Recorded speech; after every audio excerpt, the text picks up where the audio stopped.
for certain. This has been an odyssey I won't forget.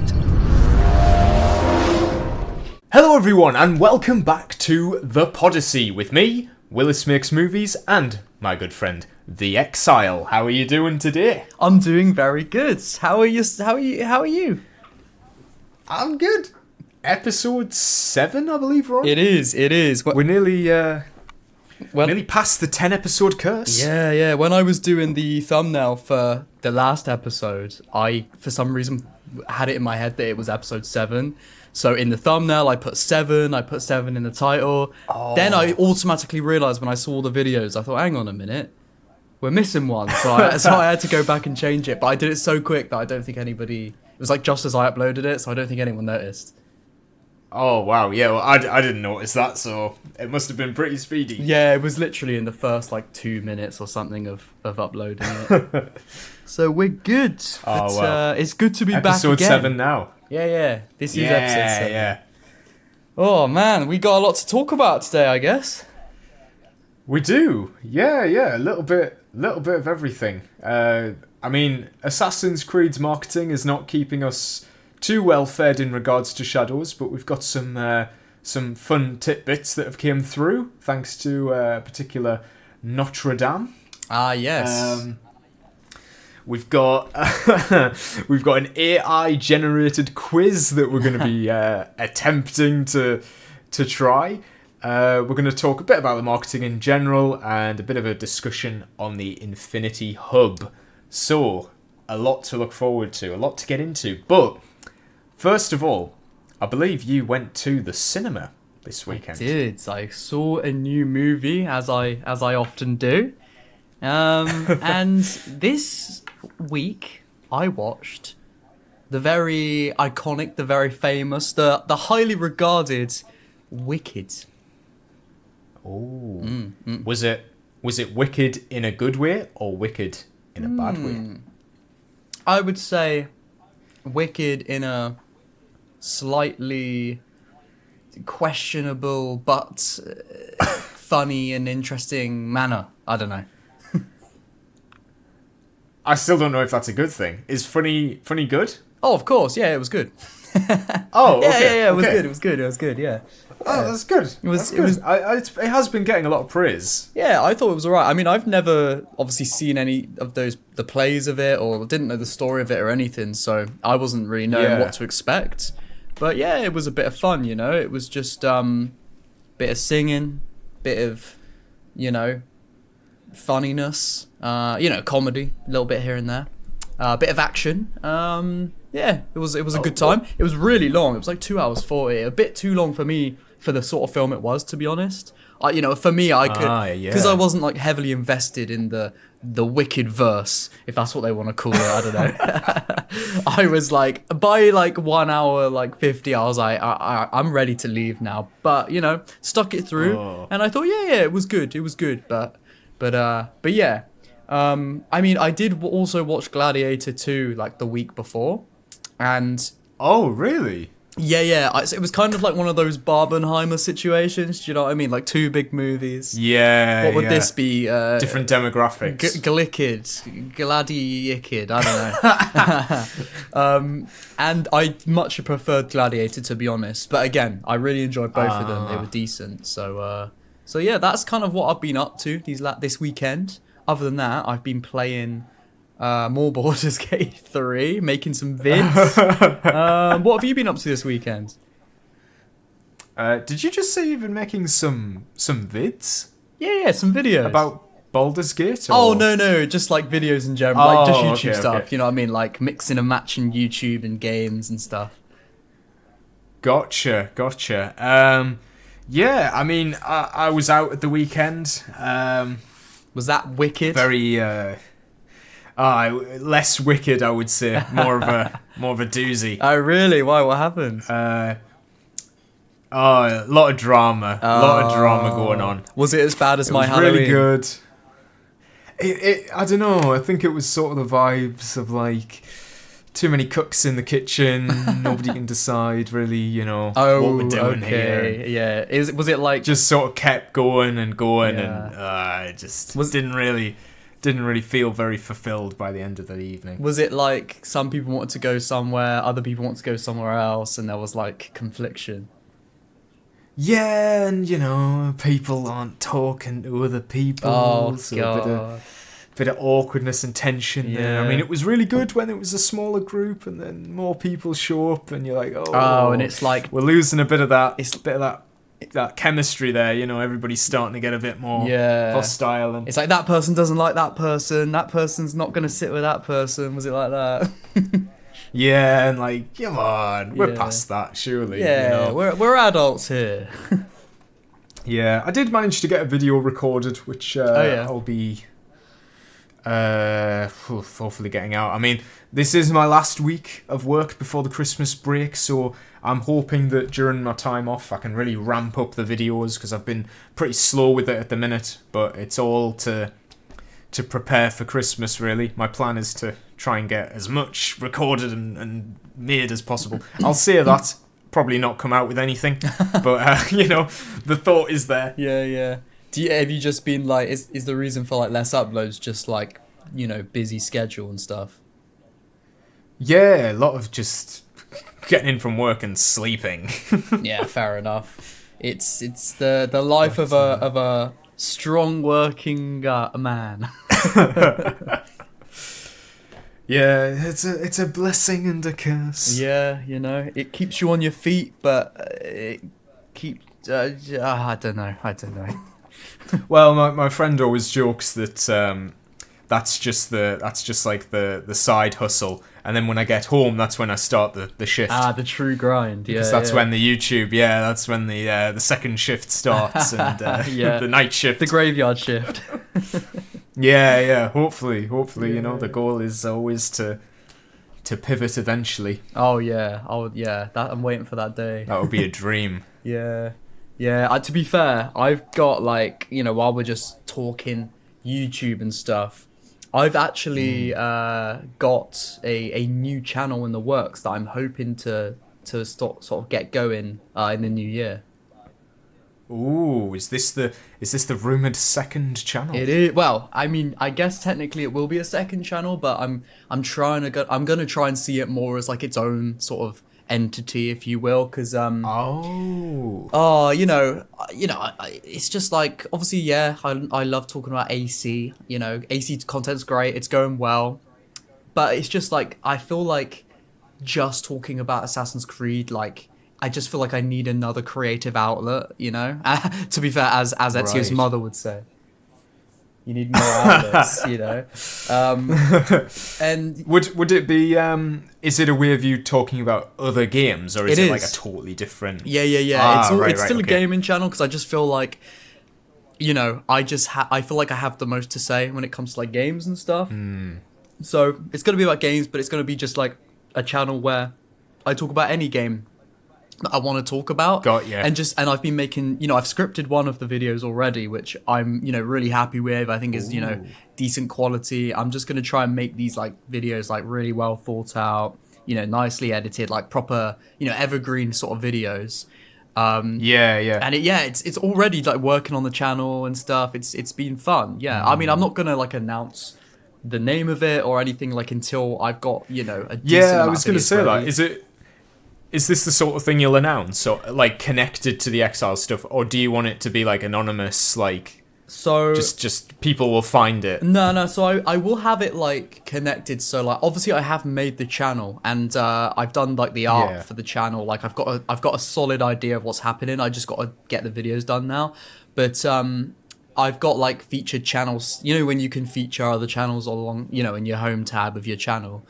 Yeah. I've already added like the Exile and the Podyssey, and I just put like my other Assassin's Creed channels, or my, you know, Assassin's Creed channels. So like I want it to be like a linked sort of ecosystem, but I feel like you know, and I still will probably call myself like the Exile. I feel like that's how people will know me over there as well. It's just like this, again, I'm not going to say the name of the channel yet, but this new sort of channel is sort of going to be named like as a place, like a space to be, which is hosted by the Exile. Do you know what I mean?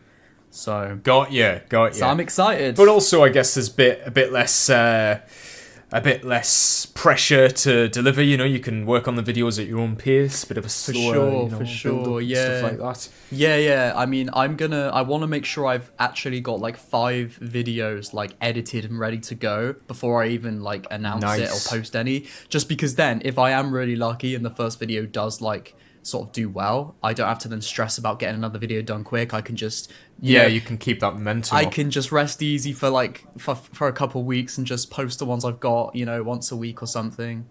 That's the idea, just so I'm ahead of stuff. So that's my little Christmas sort of project. Interesting. But on top of that, New Year's resolution, I guess. I guess, yeah, in a way.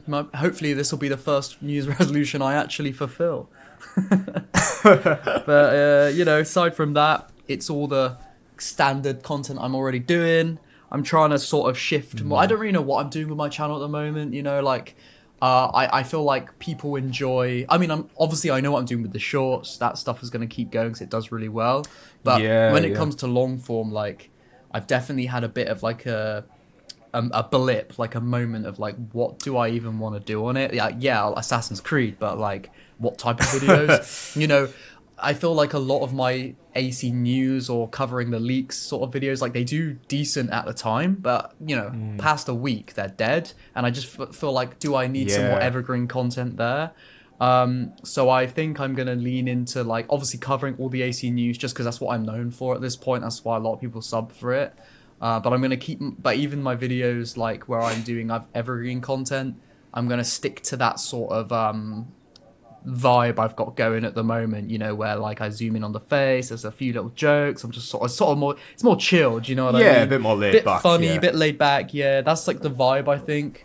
I'm just experimenting at the moment. I think I'm going to try and stick with this format and see where it goes, but yeah, that's I guess that's where we're both at with our channels at the moment. That's the plan, yeah. Interesting. Well, akin to your Discord, the hunt is on now. Everybody, go and find the second channel. Here's where it's just called The Exiled Land. Yeah, or like The Exiled 2. The Outlands, where the exiled people go, maybe. Oh wow, that's definitely not what it's called. I feel like people are gonna type that in now, thinking that No, I have no idea. I'll be joining in on the hunt as well. Find the second channel. I mean, I'm thinking, I don't know how long it's gonna take me to make 5 videos. Like probably a while, but I'm really hoping to get it sort of announced and ready. With the first video in, hopefully beginning of January. As soon as possible, really. And I'm gonna make a video on my main channel. I've got a really good idea of what I'm gonna do for that, and it's all in the works behind the scenes. So that's all I'll really say about it for now. But if there's viewers that also like other RPGs or other sort of just video games in general, and they want to hear my scripted, well presented and edited thoughts on those, then that will be coming in the near future. That's all I'll say. There you go. Everybody keep an eye out when the 5-hour video essay analysing Baldur's Gate 3 comes out. Oh yeah, you know who made it. To be fair, it was Baldur's Gate 3 that gave me the idea for this channel. Well, there you go. That's good though, because if you want to talk about something else, you don't have to dilute the Assassin's Creed stuff. Yeah. You can just put it in a different place. That's the thing. I just feel like what I've got with the main Exile channel now, like it's doing well. I just need to keep it going. I don't really want to mess that up with content that the subscribers potentially don't care about. So if I just start something new and just do it just for the love of it, like I'll see the Exile one, like I won't lie, like I definitely see it more businessy these days than I used to. So I feel like I'm just gonna keep seeing my main channel how it is. Then I'm gonna use this new channel as just like a real creative outlet to just like make like sort of videos that I'm just like genuinely really happy with, and I can look back at and be like, oh yeah, that was a good video. Do you know what I mean? Yeah. It's funny. I was gonna say when you were on about the news stuff, I don't think with any of the news videos I look back and go, oh, I'm really proud of that. I'm not proud that I covered an article. Like it's just news. You just give your thoughts and move on sort of thing. Yeah. I think for me, yeah, I think I'm really missing an avenue with shorts. I don't think I really prioritize shorts, so I want to try and keep consistently making shorts. And also, like, I feel like I haven't done much long form stuff that I'm like, you know, like proud of. Like, I want to do some bigger videos that I can, you know, point to and say, yeah, that's the big project that I worked on. Because I think those are the ones that I prefer to, like. I mean, I like the you know, ranking every hidden blade and stuff, but even then, it's just like, it feels like I'm doing a checklist. Like, you've got to make this video, you've got to make this one, because these are, like, you know, stuff that people are going to want to know. Yeah. And less like that niche, like, you know, I want to do, like, an hour-long video talking about, like, a random side quest that nobody knows about, you know?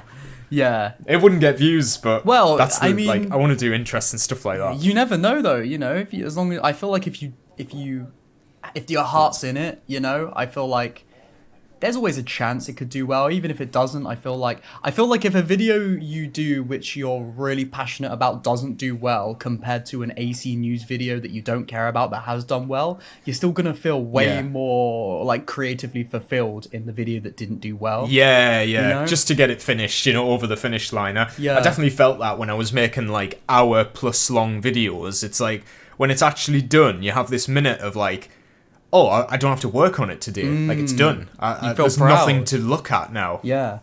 Yeah, it's like, I don't have to write anything. I don't have to get any gameplay. I don't have to edit it. Like, it's done. It's out. Exactly. Now I just wait. Yeah, exactly. And you know, I've had videos that will do terribly for the first couple days, and then they'll slowly start to pick up, and then become one of the best performing videos in months. You know. Yeah. Do you know what's funny? There was one video I was really excited to make, and it was when Assassin's Creed did the Magic the Gathering crossover. Yeah. I was like, I bought the starter set. I was like, when this arrives, I can make a great video, and even like I could live stream playing the game. And then it came out, and I think the reception from Magic the Gathering fans, I've never played it, so I was literally just doing it for the artwork. But people said it was like really bad, and like a really bad collaboration. Nobody bought it. I was looking at all these negative reviews, and I was like, oh dear. I'm kind of like out of my control, because I made like a little unboxing of all the stuff, and the video didn't really do too well, and it was a shame, because that was something I thought could have like branched off into something. Yeah, I mean, I feel like that's why you've just got to like kind of just follow. You just got to kind of like follow your heart with the content, because it's like you never know how people are going to react, or like how it's going to do. But I feel like as long as you do what was right for you, oh, it kind of rhymes. Then you know you're gonna feel like you've done the right thing. Do you know what I mean? Like, you've made the best sort of content you can. Yeah. And like, there's always gonna be a space for like that. You know, the searchable AC videos, like AC news and stuff like that. Yeah. Like again, like you were saying, like I wouldn't say I'm proud and really, really happy about those news videos, but it's a good vibe, and I enjoy making them, and I enjoy covering it. So it's like there's two avenues, you know, and it's okay to sort of tread them both if you can, you know. Yeah, I think there's a different kind of like excitement with getting a news video out, because you're like, I got it out in time. You know, Yeah, it feels like a it's bit of a race. time trial. Yeah. It's like, the second the news comes out, you're like, okay, how quickly can I get this thing out? Can I get it out in the same night? Can I get it done within like 2 hours of it being announced? Yeah. Like, how can I still make a good video out of that, though, without it being like terrible? Yeah. And It's also it's a different kind of thing. It's also like if it's like a race, and it's like we're all racing against each other, because we're all trying to get the same video out before one another. Do you know what I mean? It's like, well, I gotta be the first one to get this out, because I'll get more views that way. And I find it interesting, like, I see some people putting out videos that are like a much higher quality, like they're fully editing it, they're putting pictures in and stuff, and I'm just like, no, I don't have time. I'm just gonna talk. You're gonna get a clip every now and again. I don't care. I need to just gush about it. Yeah. I used to be very like critical of editing. I was like, if I'm talking about something, I need to have a clip of it on the screen. And I think I'm slowly starting to like reel back on that and being like, no, like, people are happy to just hear you talk. They're not analysing every 5 seconds of your video. Yeah. I mean, I'm very much still, you know, the perfectionist when it comes to my editing. Like, if I know there should be a clip there or could be, I have to do it. Do you know what I mean? Like, I can't help it. Like when I did, you know when the stealth article came out and there was like footage and there was information. Oh yeah. So at first I recorded it pretty much the same way as you. Like I recorded my screen, I scrolled through, I read it as I was going, like a reaction type thing. And originally it was going to be very similar to yours. Like it was just going to have sort of my face in the corner. Sometimes I'd full screen it when I'm talking and I go back and forth and that was about it. But then as I was editing, I was like, oh yeah, but what will look way better is if I show the footage, play it on loop and then I'll screenshot the part of text I'm having and then I put it on screen and have a cool like transition when it comes in. Do you know what I mean? Like I started like thinking I have to, and then I spent probably like an extra hour on it. But it's just, you know, I don't know. I feel like that's just the way I am with sort of my videos. And I mean, I probably wouldn't change it. You know, I kind of like all that stuff. But yeah, sometimes it's like, I sometimes wish that I was a little bit more, oh, it's fine. Do you know what I mean? Like rather than like anal about it, you know? I think like especially that whole BAFTA presentation, I was like looking at it thinking, there's 40 minutes of footage here. Do I really want to watch the whole thing, then write bullet points, script like my thoughts on each one, and then edit it? Or could I just go live now and react to it with other people's opinions like coming in? And is that not like the better way of formatting that? Even though it might, like the video could have ended up being great at the end, but I'm quite slow at editing. It would have took me like a couple of days to get that out, whereas live streaming it on the same day, like about half an hour later or something, you know, it was better, I thought, in the long term. Yeah, no, that's fair enough. You know, you got to experiment with different sort of formats of it as well. So yeah, I mean, I am enjoying the live streaming. I think that's something that I would like to do more of. Yeah, live streaming, especially over Christmas. Yeah, I'm gonna do a playthrough of the Ezio games over Christmas. Oh, nice! I'll have to tune in. Yeah, because I think those are games that I don't often go back to, really. Really? I'm more a New World Saga kind of guy. Fair enough. I definitely like my AC3, Rogue, Black Flag. I'm very much like, I like replaying those games. I don't think, God, I don't know the last time I played Assassin's Creed 2, actually. Oh, blasphemy. Yeah, I think, God, probably when I got the Ezio collection. 2016. That's gonna sound really bad. Oh wait, did you get it into? No, I didn't. I didn't get the Ezio collection then. Oh, okay, I got it in.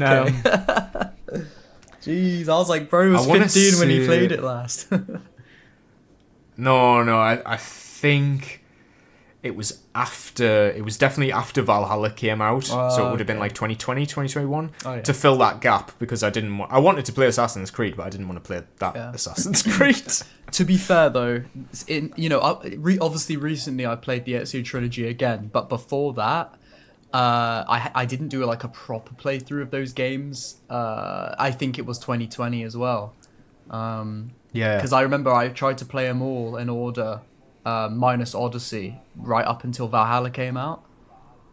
Ooh. So and I did that. I played. I mean, I literally just like almost like speed ran to the like finishing line. Like I didn't like, which is not the way to play them really. But at the time I was like, I just want the main story. You know, I just want to do a little marathon, like main story every game. Ignore all the side stuff. Just do all main story. Then I'll get to Valhalla and I'll play it properly. You know, on the day of release. And that's what I did. Yeah. But yeah, it's been nice, obviously coming back to them recently though, because I've just been taking my time and like doing side stuff, like, you know, giving it the time it deserves, really. Well, they're very immersive games. I think half of the appeal is getting like lost in it, less than like. I can't imagine speedrunning the story is very like entertaining. Like Assassin's Creed 3, for example, if you do all the homestead missions, all the assassin missions, there's the naval missions, like if you skip all of that, you're missing like 60% of the game. Oh, for sure, yeah. No, to be fair though, that's the thing with not downfall, but when I was younger, you know, and I played AC3 specifically, you know, when I was a little kid, I just did the main missions because I don't know, I just like didn't care about the side stuff, you know, in the AC games. So I am doing the homestead missions like for the first time now. For the first time? Yeah. Oh my god. Yeah, I mean, I've taken a long break from AC3. You know, I obviously I told you when we started the podcast, like, oh, I'm doing a playthrough of it at the moment. I still haven't finished that. Yeah. You know, Baldur's Gate 3's taken over. I'm not playing any other game until I finish that now. But, you know, I will get back into it. But yeah, like, since this last playthrough... I'm waiting for that retrospective. What? I want that The AC3? big, long AC3 retrospective. Oh, yeah. See, here's the thing now, though. I probably will make it, but like again, like because I'm like feeling not sure how I want to go with my content going ahead. Like part of me's kind of lost passion with scripting Assassin's Creed videos, just because I've done so many. Ooh. You know, like I was scripting out I finished the script for my first video on the new channel, and that was really like, again, I felt really creatively fulfilled when writing it. I was enjoying it. I was taking my time, and I finished it. I was like, that was really good. Well, you know, well done me, sort of thing. Whereas I'm sitting on a like 90% finished script on an AC video, and I just don't care about it. I don't know why. Like, I just couldn't care less. I don't know why. It sounds like you're having pretty bad burnout. I think I am.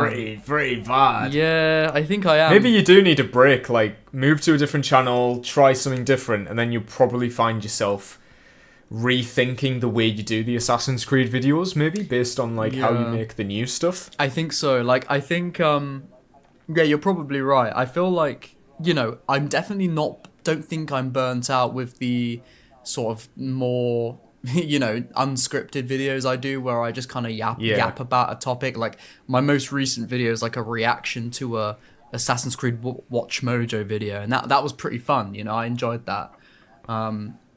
And stuff like that, like that stuff, and like talking about news. Yeah, I don't think I'm burnt out with that. It's just like, I don't know. I just feel like with the way the games, I'm trying not to say too much because I'm going to talk about this in a video at some point. But I guess it's just a video I'm going to make as a sort of announcement for this new channel. I'm definitely going to talk about like sort of where I'm at with this channel. Oh yeah. You'll have to talk about how you feel about. Yeah, I want to be transparent. Assassin's Creed. Yeah, and it is a shame because Assassin's Creed is probably not in a good place at the minute. Admittedly, it is in a bit of a dire state. Yeah, it doesn't make talking about it very fun. For sure, I think that's how I feel. Especially the news stuff.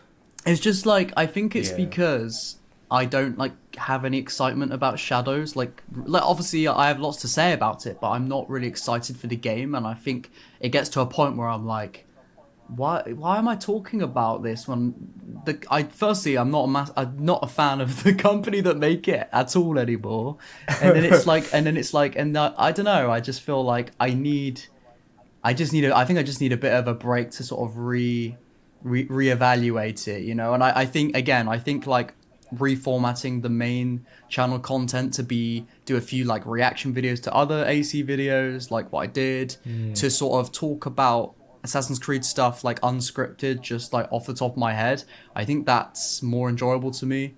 You know, I did a video called the Downfall of Assassin's Creed, and that's like a 30-minute video, and you know, it did quite well. Well, I mean, it only got like 6K views, but like, you know, my average, it did all right. And that was, I think, pretty well put together, but I didn't script it. I just spoke off the top of my head. But I feel like the way I presented it and the sort of words I used, I feel like a lot of people would have thought it was scripted. So I'm just going to lean into more like evergreen AC content that I can do unscripted. I can just sit down and talk about it, and then I can edit it well, do that, and just have a chill vibe. That's kind of all I really want to do at the moment, at least. And I'll probably get back into wanting to do like the retrospectives and stuff eventually. But I don't know. Yeah. I'm just rambling at this point. I mean, we've got the podcast as well. The podcast is an avenue to like talk about Assassin's Creed in a more relaxed sort of way, where you don't feel like, you know, like it doesn't have to be heavily scripted and stuff. Sure. I mean, the thing is, I feel like I'm on the opposite end of that, where I'm like, I've got like all of these different series that I've started that I haven't finished.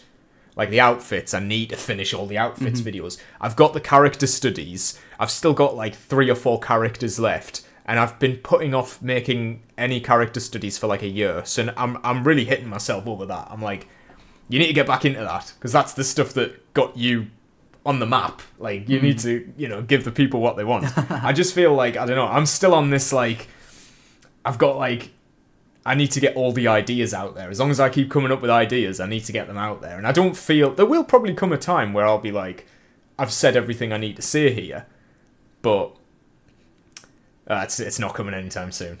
Yeah, that's fair enough. If I had unlimited time, I would probably, maybe it's also because I don't put out videos as often. Mm-hmm.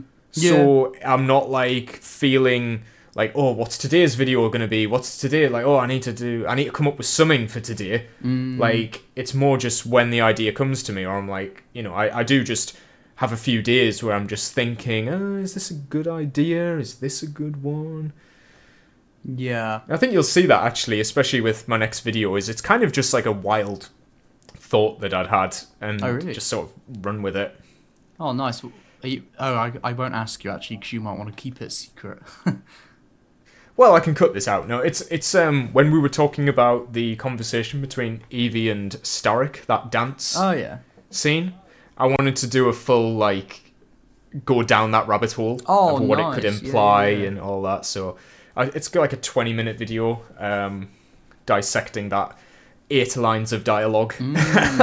I'll tell you, you don't have to take my advice at all, but just thinking off the top of my head, I feel like that video could do really well if it was titled something like, you know, the craziest, or not even that, like, it doesn't have to be that hyperbolic, but like the most underrated scene in Assassin's Creed, or this is the most underrated scene in Assassin's Creed, here's why, or something. I feel like, because I feel I was kind of going down the I was only gonna say, just this is only based off of my experience, because I feel like I've used titles where I've been really specific, and then, like, you know, I feel like sometimes they can be less clickable when they're really specific, when I've done a more broad title that can appeal to more people, but it's still, you know, it still makes a lot of sense for what the video topic is. It can draw in a lot more viewers.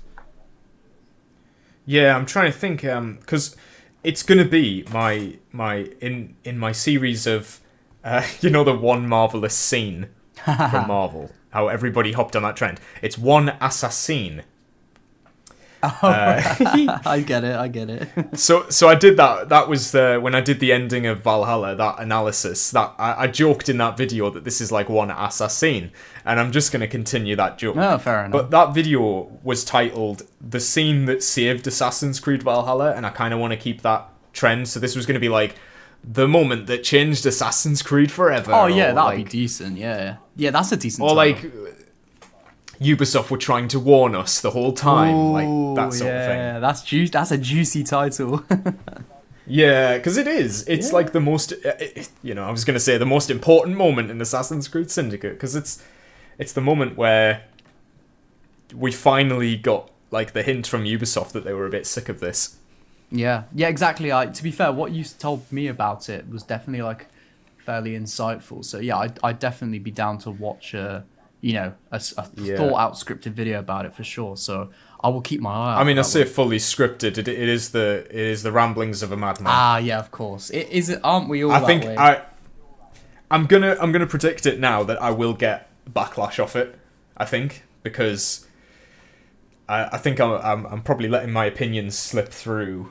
I feel more like in that video than usual. Even though you might get more backlash from it, though, I feel like the best videos are the ones where you just say your opinion like how it is. You know what I mean? Because like, I feel like people that do agree or have more of an open mind to it will appreciate that more than if someone was to like toe the line with it more. Do you know what I mean? Like personally for me, if someone just just says like, oh yeah, this is what I think about this game or this, like even if it's like a wild opinion, it's like, oh, you know, I respect that because it's like, I don't know, I feel like there's more substance to it, you know? Yeah, you know, I got a comment the other day on my my video ranking Unity's outfits, and it just said, "Man, you really hate." Like, oh, it said you should retitle this video "Why I Hate Assassin's Creed Unity." And I was like, at very base value, I get what you mean. Like, but is it not a more interesting video for me to rip apart all of these outfits and like talk about them in depth and like, you know, mention things that other people wouldn't? Like, do you want me to just go, I like this outfit, oh, this one's better, this one's also better because it's a prettier colour? Like, no, like, I'm gonna go into it properly, and whether that means being positive or negative, I don't care. I'm gonna compliment or critique it either way. Yeah, to be fair, I found that there's a lot of people, like, there's a lot of viewers out there, and it's like, it's not all, but there are a lot of them out there that, like, they just don't seem to want any sort of, you know, critical analysis on things. They just want, this is good, goodbye, you know, or like, this looks like, and I don't know, I guess it's just a certain type of audience that will appreciate more analytical stuff, and will sort of understand the nuance of not just good and bad, more like, well, why is this not as good? Why is this better? Whereas, again, there's another audience out there that just doesn't want that. All they want is like the slop content of just like, this looks amazing, guys, anyway, moving on, sort of thing, you know? I think they're just sort of waiting to see if they align with what you're saying. It's either you're the guy who likes it or you're the guy who doesn't. Yeah. And they associate your whole channel. They want to know, is, like, I'm finding this channel for the first time. Is this a guy who likes Assassin's Creed or not? That's what they boil it down to. It's all probably also like, does this guy think the same things as I do? If he doesn't, he's a hater. Yeah. Do you know what I mean?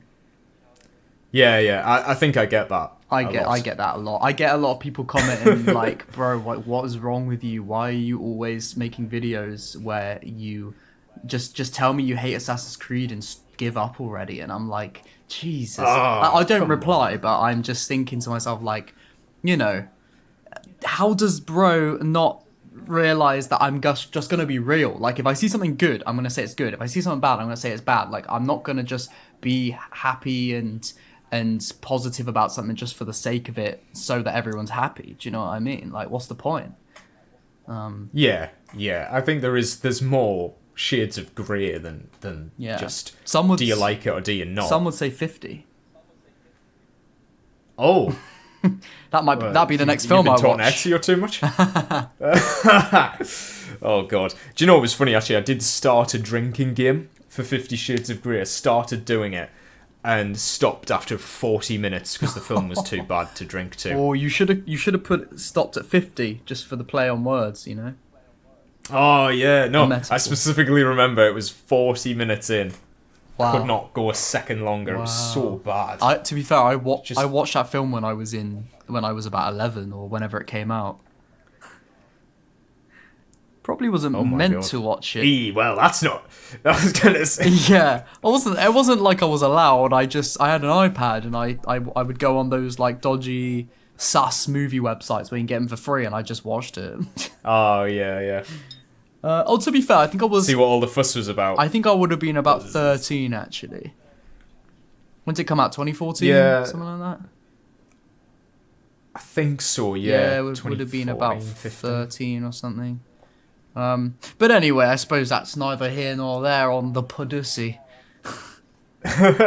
Should we get into... Yeah, so now we've established... Yeah, now that's established, should we get into our main... We've had a rant about YouTube. Yeah. What is our main topic, anyway? What are we going for this one? I know we've got a little list. I think doing an AI-generated quiz would be quite funny. Yeah. But I wouldn't mind... If you want to speak about the Infinity Hub and maybe just have a quick, 15 minutes on... Yeah. How you're feeling about that. All right. I guess I could lead with the Infinity Hub conversation. Do you know what I might do? If you're going to clip this little bit, I might do a little intro to the Infinity Hub conversation or something.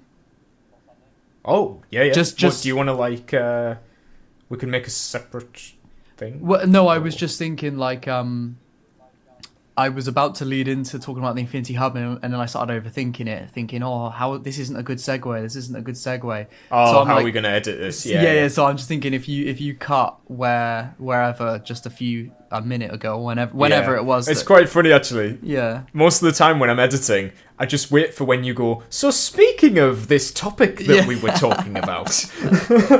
I'm like, there we go, just waiting for him to say it. Yeah. There's the cut. Alright, I'll do a little intro, sort of, to get a segue into the topic, I suppose. Yeah. I wonder if, like, in future we should have, like a transitional whoosh or something, just to signify that, like, we're moving on to the next bit. Oh, yeah, we could do, to be fair, yeah. We could have a look kind of segment the show a bit. Yeah, to be fair, in my old sort of podcast I did that got no views with my friends when I was younger, I had a little thing like that, whereas if I did a cut, it would go whoom, and it would just show the logo for a minute, and it would be like moving background, and it would just go whoom, back into the next bit. I don't know if it's like, you know, I didn't need to do that, but I thought, you know, it's just something I did. So could potentially do something like that. I don't know. Maybe we could have like a little sound bite saying, "Give me lead." Yeah. Also, and then like that would be quite funny. We could make like a few of those and just like randomly pick one if there's a cut. Yeah. I was watching Master Assassin playing Nexus VR because I wanted to hear how Connor sounded when I found out that it was the voice actor coming back. And he, in the editing room, has added "Where is Charles Lee?" every time he stabs someone. Oh, really? And I thought that was actually in the game. No way. Because it's edited so subtly. Oh my god. It's just like, where is Charles Lee? Where is Charles Lee? Where? You know? Oh my god, that's funny. Yeah. I suppose while we're on that topic, I'll just quickly mention, this is the segue now. I recently found out that Noah Watts, who voices Connor, came back in Assassin's Creed Nexus, and I had no idea that this was the case. Connor's performance has received a lot of controversy, I think, in the past, especially when AC3 first came out. So I was curious to see if his performance had like changed over the years, or whether he was, you know, approaching it with a fresh mindset, or if maybe the criticism got to him a bit. So I seeked it out. I watched a bit of gameplay and heard his voice properly, and it was different. It was different. He went in a different direction, I think. In what way would you say it was different? He speaks a lot faster. He's definitely like stopped pausing, I think, in between like his words, or like treating each word like its own thing. There's a bit where he meets Achilles in the tavern, the Green Dragon tavern, actually, which is pretty cool. And Achilles' voice actor came back as well. Oh, no way. And it was so fun. Like, it's been like 10, 12 years. And I mean, he sounds older. The boys but, like, are back. It's still Achilles. Yeah, I don't know. It's kind of like Assassin's Creed doesn't really do nostalgia bait like that. You don't get like your legacy characters coming back very often. So to hear like those voice actors come back was like, oh, this is actually like, I'm kind of getting the feels here. Oh wow, fair enough. Especially because like Achilles goes, "Oh, my boy, you've come back," and he's like, "Oh, sorry, Achilles. I've been a bit rough lately, but I'm here to help you now." And I was like, "Oh my god, they never had anything like this in AC3." Damn. Who wrote? Yeah, he kind of like talks. Oh, I got no idea.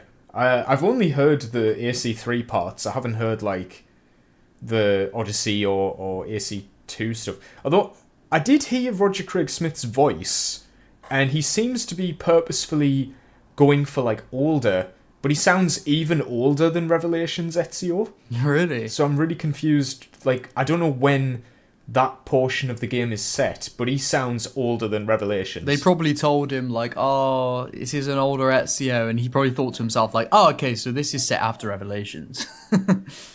Maybe, yeah. I mean, canonically, I don't think. Oh no, he was retired after Revelations. Yeah, it's more likely in between Brotherhood and Revelations, but he does sound like a lot older. But yeah, Connor's voice actor's like, I actually don't like it because he sounds more like just a normal guy. It doesn't sound like Connor. Mm. And I saw some of the comments and people were saying like he doesn't sound as enthusiastic. Like he sounds like the criticism really got to him because he's trying to like play Connor as someone he's not.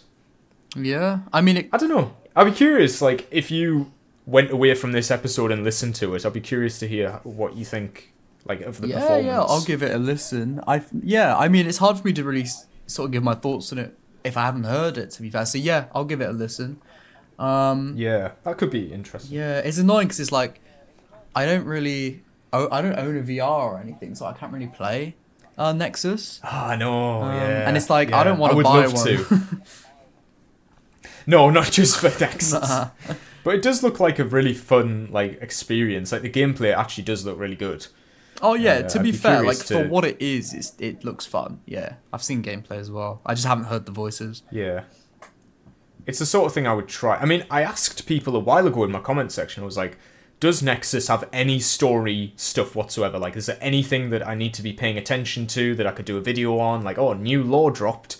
And there is. Like, conversations and stuff that's really, really good. But now I feel like I need to go back and watch the whole, like, video game movie cutscenes just to, like, see what hidden, like, story stuff is in there.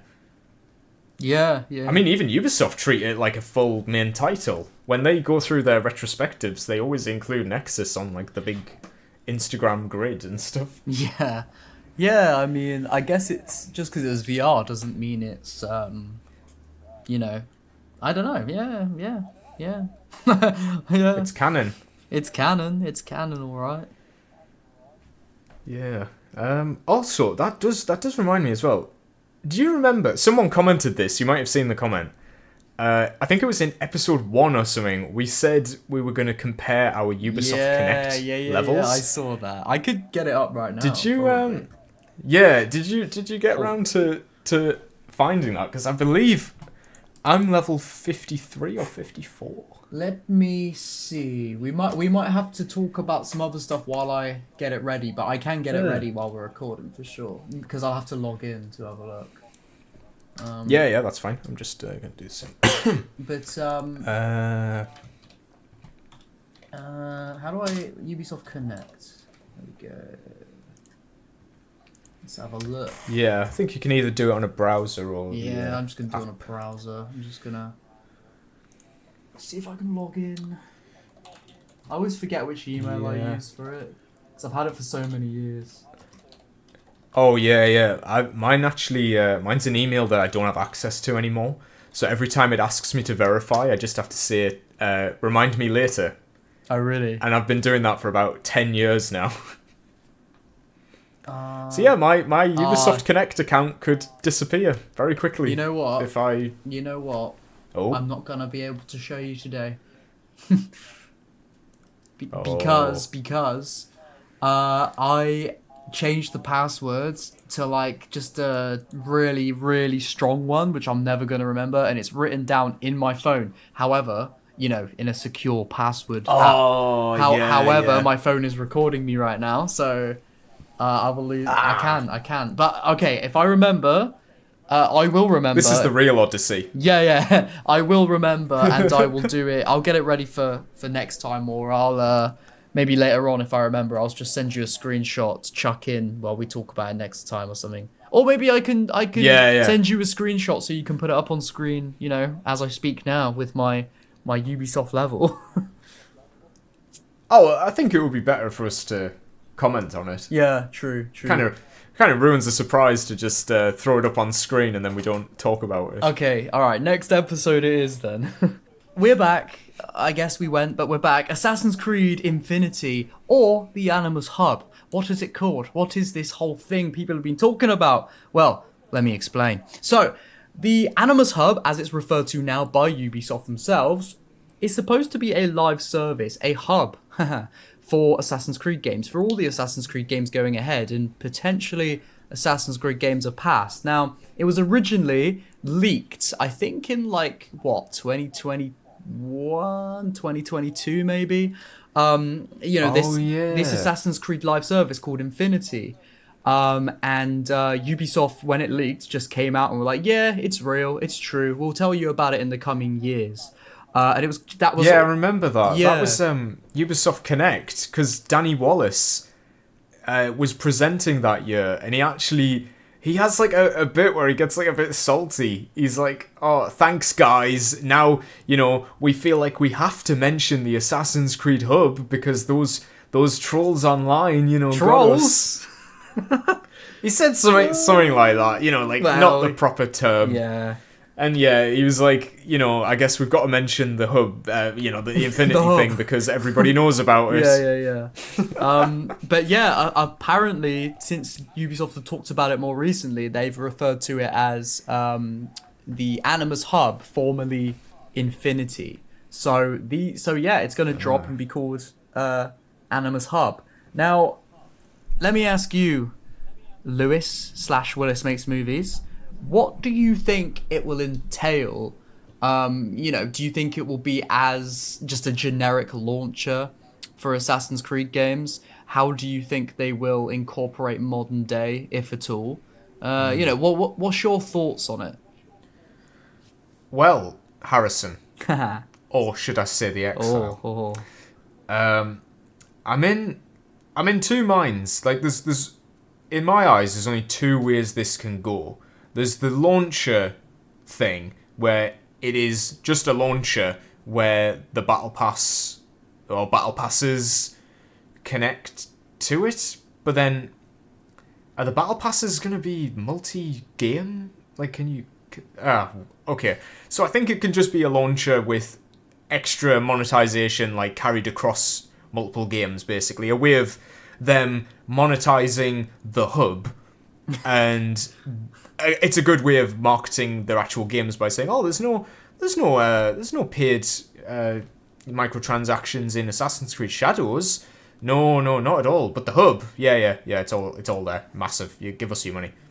Yeah, probably. And then the second way of doing it, which I think is the creatively interesting way, is that, like you're saying, the modern day is entirely tied to this separate, let's say, free-to-play game where, I don't know, maybe it's just like in the other games where it's just one room that you can run around in, but then you can get in your Animus and select different Assassin's Creed memories or games, to go into through the hub, and it is like more of an interactive experience where the modern day storyline will entirely be told in its own separate game of sorts, and then the Assassin's Creed games can continue to be their own sort of standalone historical, with the modern day being a separate game of sorts, but not a full game. That's sort of where I'm visioning it. Okay, fair enough. Yeah, I mean, I think obviously, on the business standpoint, it is gonna be just you make a live service sort of launcher so you can make more money, right? So it's gonna probably have those microtransactions. There's probably gonna be, though, maybe the ads will get potentially in the Infinity Hub. Oh, sorry, the Animus Hub. Do you think? Oh yeah, definitely. Like Definitely. Burger That'll King be where the Wendy's that was recently leaked as well. Yeah. Getting a Wendy's weapon charm or something, trinket. Is it good? Oh god, yeah. Ugh. And then I guess, yeah. So like on that sort of standpoint, I guess like you're gonna have your Animus store, you're gonna have your potential ads probably on screen. You're gonna have, I guess, launch a game out of Assassin's Creed. I mean, I guess you'd view your in-game achievements there. It's gonna be all that, right? Yeah. And then obviously, there's potential stuff they can do with it, like you said.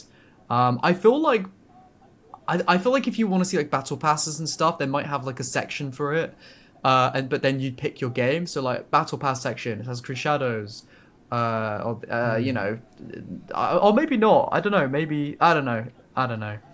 You know the bit in Mark Alexi's presentation where he says that like fans now have the choice to go back to the older games. Like they're quite intimidated by the older games being as good as they are. Like they feel like they need to constantly evolve the series so that people almost don't prefer the older games to the new ones. All they've got to do is make better games then if they wanna. Well, yeah. That's all they got to do. Or I think their solution is going to be like the Infinity Hub or whatever. Sorry, the Animus Hub puts all of the games on like a level playing field, so like they can earn money from every game going forward. Like how Assassin's Creed Odyssey got an update at the same time as Valhalla. Like these games now all coexist. They're not like one game stops and another one starts. Like the life cycles of all these games can keep going. So if you even remotely like one of these Assassin's Creed games, you will have a way of paying for in-game stuff forever, as long as you like that sort of niche. Like how Assassin's Creed Hex is going to be like for a particular niche of people who like the fantasy stuff. So that can be their game for the rest of time. And then Mirage 2 can be, you know, given content. And that way all of the fan base that they've acquired from all these different selling points can be happy. Yeah. Spending money. Specifically spending money. Maybe, I'm not saying the actual games are going to be worth investing, but that's their idea. Yeah, I can see that. I mean, I feel like, do you think that's going to be, you know, more of an incentive to play, you know, the Ubisoft's more recent Assassin's Creed games, you know, like sort of Origins and Odyssey onwards, and you're going to be more... Like, I wouldn't even be surprised if they add every Assassin's Creed game from Origins to this hub, and then they leave the older games off of it. Oh. Or maybe Unity onwards or something. I don't know. Yeah, I mean, the fact that they are supposedly remaking Black Flag... I was going to say makes that, me yeah. think, yeah, like Black Flag's not going to be on it then, surely. Yeah, because... Why would they have two versions of Black Flag on the same thing? Yeah. But I can totally see them adding Assassin's Creed 2 in, and then making a battle pass just for Assassin's Creed 2. Yeah, how would you do to that? add new though? content to that game. How would you add a battle pass to a game like that was made before battle passes were even a thought? I mean, they could always just ask the modding community for permission to use their skins and, I don't know, Oh, what? add them Yeah. back in. Oh, to be fair though, that's another point for the Animus Hub. Like, you know how have you seen how like Skyrim and Starfield and Fallout 4 do like console mods, yeah. like paid mods and stuff? Yeah. You know, the Creation Club. Yeah, you get like you pay for, I don't know what you call them, Creation Club points or something, and then certain, you know, endorsed by Bethesda mods will cost a certain amount of money. You know, I could definitely see like Ubisoft going down that route as well. I mean, that's not necessarily a bad thing if the content is decent and, you know, these modders are working hard and they're getting fair compensation, and I don't really have an issue with that, to be honest. Yeah, but that didn't really happen with Bethesda. Well, I mean, it mean- kind of did. You know, they do have, you know, some of their, like, some modders have turned Creation Club into like their full-time jobs. You know, I mean, a lot of the mods can get that's stolen good. though, which is a whole other conversation. You know, some I've seen. I literally just watched one YouTube video about it, but apparently on Starfield, people were literally ripping other people's like small mods off like the Nexus, and they were just like packaging it up for 99 cents and selling it on the Creation Club, or something like that. And it's like, so like there can be issues, but I think in general I don't know. I'd have to have a proper think about it rather than just, because whatever I say now, people are going to be like, "That's your opinion." You know what I mean? So I don't know. I'm all in favour of like the people who make the mods to get compensated. I think that's fine. It's when Bethesda like say, this is officially licensed, you know, it's got our stamp of approval, and it's if they make it out to be clearly like a something, DLC, yeah. Like they take ownership of something that's not made by them, really. Yeah, I feel like Ubisoft would definitely do that as well. They'd say like new Unity DLC pack. Yeah, and it's really just like, I mean, not to say that that's bad, but I don't know. There's a more ethical way, I feel, of going about that sort of stuff. Yeah, I mean, I think as a general rule of thumb for me, like, you know, I think more content's good content, and you know, if it's paid, then, you know, as long as it's not forced at you, and as long as the original game is not you know, lacking to make you pay for these things, as long as it's optional, not forced at you, then Yeah, I do think more content's good content, but again, my biggest issue with like microtransactions and stuff is that, again, we've seen Ubisoft especially, people can make their games less have less of a vision, or even like gameplay mechanics can be like dumbed down or locked into a certain way to force you, to be grindy, to then force you to buy microtransactions. Yeah, that's what I was just That's thinking, my yeah. problem with like added microtransaction content. It's like, am I getting the full game when I pay for it? If not, how much money does it cost until I do? That's my issue. I don't know. It's definitely a fine line, and it's definitely a debate to be had for sure. But I mean, I guess to sort of bring it back round to the Animus Hub, I think it's definitely going to be very telling when we see the Animus Hub of like which way Ubisoft want to go with it. And I think it will also be telling of like, if people don't get it already, that Ubisoft are very much like not caring about the consumer. I think the Animus Hub will definitely show to people that they probably won't be, if it is very money hungry and stuff like that. Yeah, I mean, they'll probably, like, in the first couple of months, like, hide a lot of it and slowly, like, drip feed it in. But I bet if we come back to the Animus thing in, like, 6 months to a year's time, I think we'll see the full extent of, like, what Ubisoft's planning. And I mean, It's so close. Like, it's so close to release, and we haven't seen... We don't even know the logo of this thing now. I mean, it's got to just be the AC logo, like, just the generic AC logo. Just the word Animus, but the A is... Yeah. Yeah, they've got an Animus, like, branding in universe. They could just go with that, I guess. I feel like they're just going to go for the most generic thing, though. Like, because it's going to be called... I feel like it's going to be called, like, the Assassin's Creed Animus Hub, or Assassin's Creed : Animus Hub, or something, because they're going to want to use that IP name. I feel like. Yeah. Otherwise, to people that aren't like really invested in the series, it's like, Animus? Like, what? Like, do you know what I mean? Yeah, I mean, the best, like, comparison is what Call of Duty's done with the COD HQ, where, like, all of their games are now on one launcher. Yeah. But even when I've got that sitting on my desktop here, it's just called Call of Duty. It's not called, like, the headquarters, even though that's the official, like, term for it. And that's the thing, because I've never really, like, got into Call of Duty. Like, it's just never been a series I've really played. However, I installed the new Black Ops, because just to sort of give it a go. And then it said installing Call of Duty, and I was like, Call of Duty what? I was like, what the hell? I didn't get it. I was like, which Call of Duty am I installing?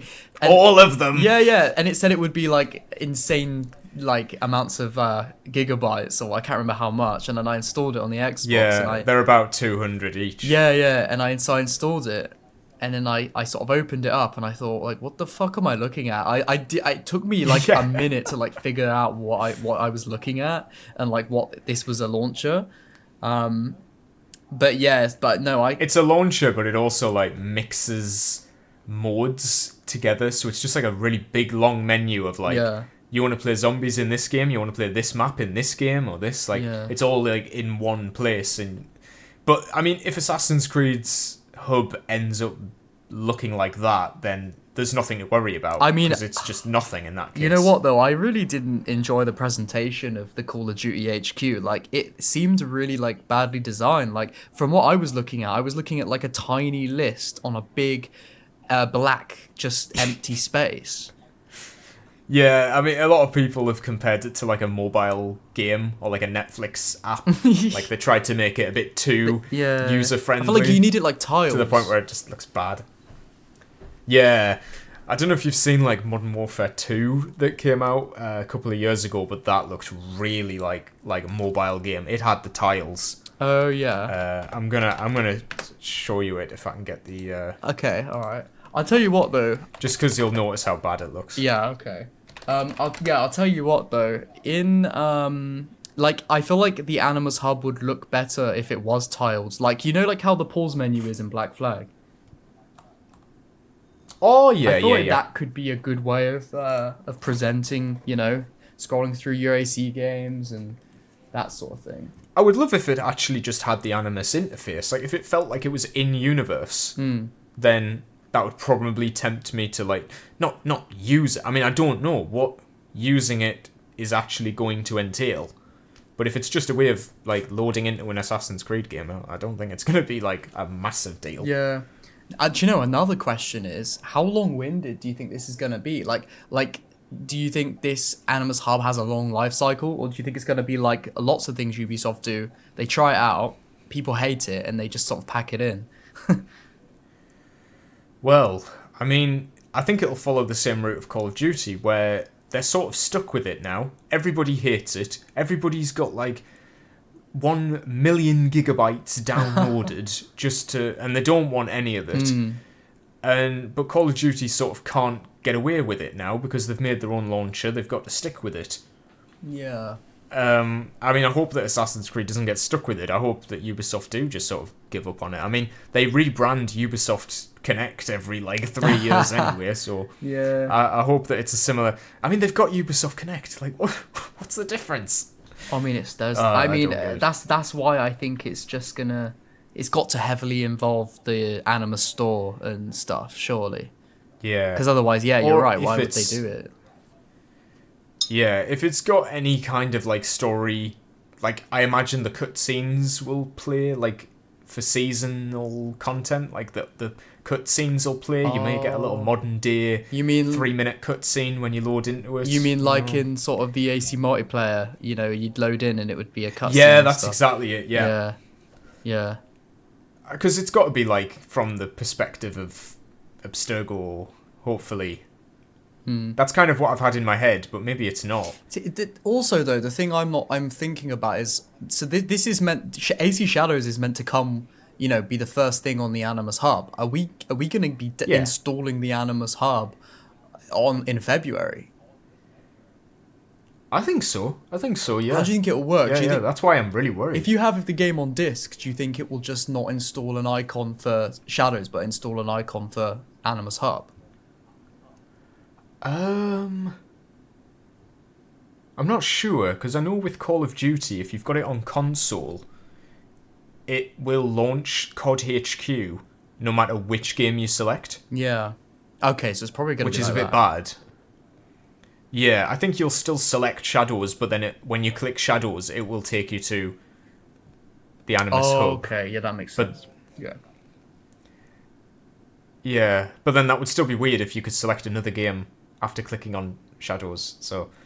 I don't know. I do think we're going to get it, and if we don't, then I think they're going to delay it and bring it out later down the line, maybe like I say, maybe 6 months down the line, because clearly they want to focus on Shadows. I guess this launcher is like taking a bit of a back seat so they can prioritise that. Yeah, for sure. I mean, I know there's a lot of stuff up in the air with Ubisoft at the moment. Like, it's probably, I would say maybe unlikely, but there's technically a chance that they could just, like, literally get fucked and, close down.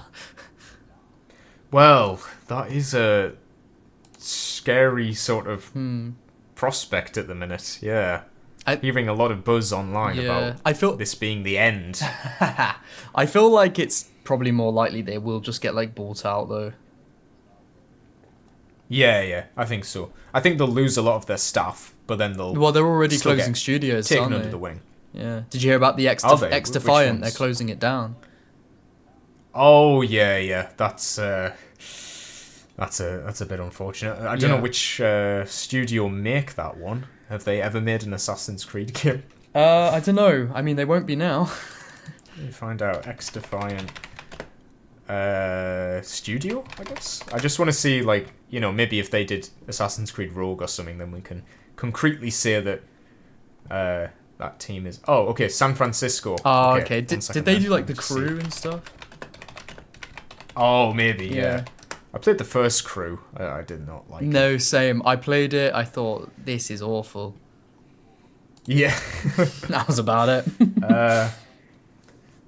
Oh, here we go. They've got a page on their Oh, they're actually hiring. If you can believe Wait, it. what? They're hiring Not- a social not the manager studio that's and closing. Communications. Yeah. What? Ubisoft San Francisco. That's just gotta be... Well, Do you think that they just let like the news became public the same time that because it was leaked, wasn't it? So do you think it just leaked out like the same day that the employees found out that they were getting shut down, and that's why job listings were originally gonna be put up, but now it's like they haven't even had time to take them down? I think that's it. Yeah, I don't think they'll have gotten round to. You should apply. Actually, getting around. We should apply. We should actually become Ubisoft employees. Yeah, we should apply, just see what happens. Oh my god. So, San Francisco produced Rocksmith 2014. Oh, let's go. South Park, The Fractured Butthole. Oh, yeah, I remember that one. And X Defiant. That's their only 3 titles. Wow. They helped on Tetris, Just Dance Kids, and The Smurfs 2. So they are like obviously they're the main players. Obviously, RIP to the studio. You know, sad everyone's lost their jobs and all that. But like, I guess it's like, are they kind of like, were they always kind of seen as like the Ubisoft rejects? No, but like in the way a support studio. Yes, that's the word I was looking for. Yeah. Yeah. I meant support studio. Yeah. I think, clearly a smaller studio that just got tasked to, like, beat Call of Duty, which was an insane prospect. I would love to have been a fly on the wall in that meeting, when they were like, we are gonna beat Call of Duty, and yous have got 2 seasons of content to do it in. Yeah. If not, we're shutting you down. Yeah. Bye-bye. Yeah. It's crazy. I mean, like... No, but it is sad. I mean, that's a whole studio. Yeah, it's sad for the the developers, the people that are actually there. You know, that's their thing, that's their job. You know that. Yeah, it's obviously a shame, and it's a shame when a lot of people in the gaming industry will find out the way they do, like on the day and stuff. It's just like, it's not good, and pretty much, or from what I understand, most other industries, if you're going to lose your job, like you're going to find out beforehand, you're going to have time to transition. I find like a lot of the time I keep hearing in different game studios that like they'll just cut costs and get rid of people like on the spot and stuff. It's crazy. Yeah, it's especially in gaming, isn't it? Like that's where you hear about it most. Like they just lay people off without telling them. Yeah, I mean, unless we only hear it in gaming because that's all we listen to. Maybe if we were into the fashion industry, we'd hear about it in there as well. I don't know. Oh yeah. I remember the Blizzard ones that happened earlier this year. That was horrific. When like people were getting emails, but they were getting let go like slowly. Like, they only let 100 people go one day and then 100 the next day, and, like, everybody's just sitting at their desk waiting to see if they get an email to say they're being fired or not. I mean, that was awful. Especially, like, the Bethesda ones as well. Like, they just got bought by Microsoft, and the first thing they did was sack everyone. Yeah, which studio was that? Was that the... Oh, fuck, I can't remember which studio that was. It wasn't Game Studios, was it? That's Microsoft's baby now, Bethesda Game Studios. Yeah. I think it was ZeniMax? Or ZeniMax is like the publisher. They've got ZeniMax Online that do ESO. I think they were alright, because that's a good moneymaker. I don't know. I mean, was it the people who make Doom? Who? id Software? Oh, I'll tell you who it was. I know who it was. It was Arcane Austin, I think. Oh, yeah, because they made Redfall. Yes. And that, like, totally bombed. Yeah. It's a shame because, like, Arcane did Dishonored, like, Dishonored 1 and 2, really good. Prey, I love Dishonored. Decent game. But Redfall, like, what happened? It's insane. And, like, it is, like, I've not played it from everything I've seen. It did not look like a good game. Like, you can see the issues with that game. Just, like, an insane lack of quality, and there was obviously just a huge oversight. So, I mean, that's obviously it's another just a team. But... Yeah, it's a team that made really great single-player stealth games being asked to make like a 4-player co-op like rubbish. Suicide Squad, Kill the Justice League style. Yeah. It was probably just. I wonder if the developers just did not have any passion or a clear vision in the game, and they you know. Oh yeah. I think they were told what to make, and they were just They were like, "Fuck working, this." you know, like a job, not like even fun. You know, like they just did it as a job. Yeah, and I mean, I feel like that's what's happening at Ubisoft as well. Like, the developers are probably really passionate, want to make cool games, and it's like, we're going to do the Animus Hub, and we're going to make the Animus Store, and you have to have this many battle passes, this many years, and etc., you know? Yeah, you're in charge of making Yasuke have dragon armor. for the Yeah, rest of time. yeah. I know. Different colors. Yeah, I know. I know reskins. when you interviewed here, you told us about your passions for game development and how you wanted to create art. Well, here's your art: 10 gear packs for Yasuke and Naoe per week. You're in charge of the trinkets. Yeah. Every season. You're gonna work with Wendy's to create their trinkets. Oh no, yeah. You're not even gonna get a free Wendy's. We're just sending you to their studio. Yeah. We're gonna send you to their back office at Wendy's HQ. There is a restaurant at the front, so you will get fed. And But you need to pay for it yourself. yeah. We're not giving out the company card. You know we're falling on hard times as Ubisoft. But remember, if you're good and you don't complain and you don't tell anyone about this, you will get your Christmas bonus. Don't tell anyone. Yeah. Don't you fucking tell anyone, because you're getting your Christmas bonus, which is gonna be that glorious 20% off of Shadows.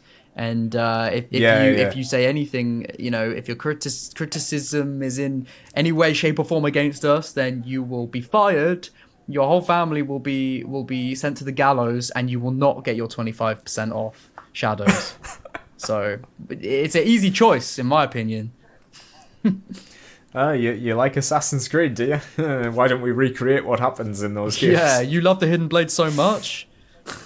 Do you want to see it up close? Yeah. You always talk about how much you love the Leap of Faith. Well, come upstairs with me. Your favourite track is Ezio's Family? Yeah. Yeah, I like the sound of that. Yeah. Good times, eh? Good times. Yeah, well, that was an interesting tangent. It was. Where? Oh, should we sort of want to wrap up on the quiz? Yeah, I think let's round this episode out with an AI generated quiz. Hell yeah. We didn't have time to come up with our own questions, so we've asked ChatGPT to give us some really tough Assassin's Creed questions, and I believe we'll probably take it in turns quizzing each other and see if there even is an answer to some of these questions. Okay, sounds good. How are we going to do this? Are we going to take turns, or are we just going to read a series to one another and then move on, switch around? What do you think? Let's just take it in turns to ask the other person a question. Okay. I mean, we don't have to keep score. Let's just, because some of these I'm going to be like, let's see if we can find an answer for this. Yeah, that's the reward in itself, is yeah. actually finding if it's a genuine question or not. So, all right, yeah. Do you want to start? Do you want to ask me one and I'll ask you one or something? Okay, so the first question. This is in the general knowledge section. It's actually it's put them into different sections for them.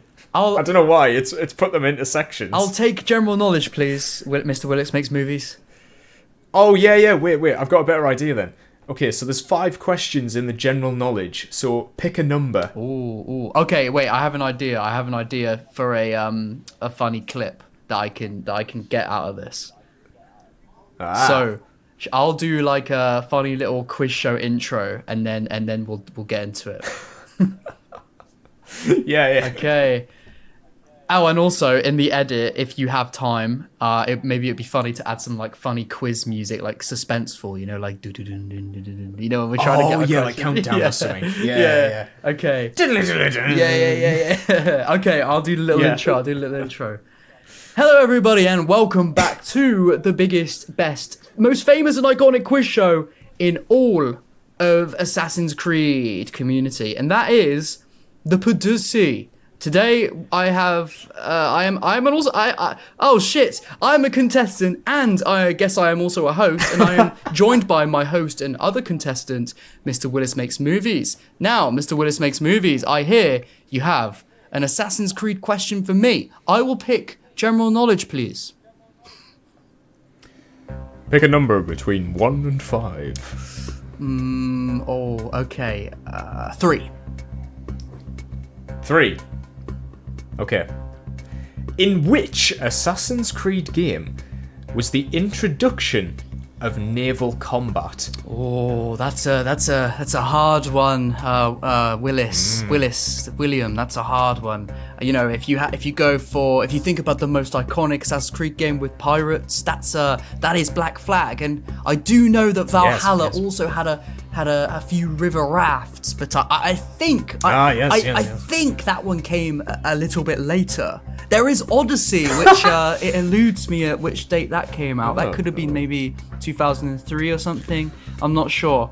Or we just don't know. I'm gonna have to take a stab in the dark here, no pun intended, and I'm gonna go for Assassin's Creed 3. Assassin's Creed 3, you say? Yes. Okay. Well, I mean, I don't know if you want to change your answer, but I can think of naval combat that occurs before that. Oh no. I know the one you mean. Are you talking Revelations? I'm thinking before that. What? Oh, wait. Yeah. Wait, what? Oh, you've thrown me off thinking now. before that. Yeah. Damn, you're as smart as a chaser right now. Oh yeah, we should do it like the chase. Yeah. So you're gonna have to. One of Leonardo's machines in Brotherhood is a boat with a gun on it. Oh fuck, that's what I meant. I don't know why I said Revelations. Yes, that was literally what I was thinking. It's like a tiny rowboat, but you can fire. Yeah. Oh fuck, that is what I meant, but I said Revelations. Well, I mean, my answer was 3, I guess, technically, wasn't it? But technically, that is correct. Yes, ding! Because, that is the first time that you, I think, attack boats as a boat. I think with Ezio's, you're just shooting a big ship, maybe? Yeah, I mean, yeah. I don't remember. I mean, very, very, very technically, naval combat was AC3. But I guess if you want to be very deep cut, then I guess Brotherhood had something similar. All right, shall I ask you a question now then? Yeah, just quickly, I am going to move on from general knowledge for the next one. Yeah. But one of the questions on here is, what is the Isu name of the Apple of Eden? What? Oh my god, I don't even know that. Yeah, that really got me. Like, what do they call it? I don't know. That's a bit of lore. That's a YouTube short right there. I am ready. Okay. Let's do this. Okay, do you know what? I'm gonna give you three answers, A, B, or C to pick. Okay? So, the question is... oh, fuck, I've lost it. Where's it gone? Okay. What is the primary tool used by assassins to synchronize viewpoints? Is it A, eagle vision? Is it B, a tower's ledge? Or is it C, Animus Pulse? You have as much time as you need. Okay. Well, it's not Animus Pulse.